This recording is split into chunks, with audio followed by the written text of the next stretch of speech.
single year, in the United States alone, more than 2,000 people disappear and are never found again, dead or alive. Where do missing people go? How do they disappear? What if you disappeared? And how do you know you haven't already disappeared? In many cases, missing persons are the victims of unsolved or unknown crimes. They may have suffered accidents or taken their own lives, and their bodies were never found. Or they may be perfectly fine and have simply escaped their old life, old friends and family, old debt and obligations, to start a new life somewhere else, possibly as someone else.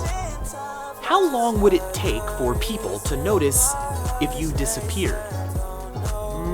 Well, think about it. I mean, it sort of depends on who you are, how you live, and how you disappeared. In most jurisdictions, after about 5 to 7 years, if no one has heard anything from you at all, you can be declared dead, in absentia.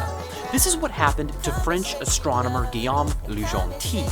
In the 18th century, hundreds of people traveled far and wide to observe the transit of Venus from different locations on Earth. They knew that by comparing their measurements, they could calculate more accurately than ever before just how far away the sun was.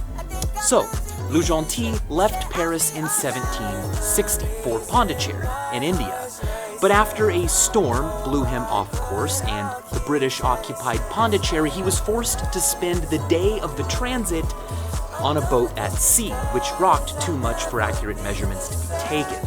Now, the next transit would happen in 8 years, but after that, the next transit wouldn't happen for another 100 years. So he stuck around. He didn't return to Paris. Instead, he built an observatory and waited.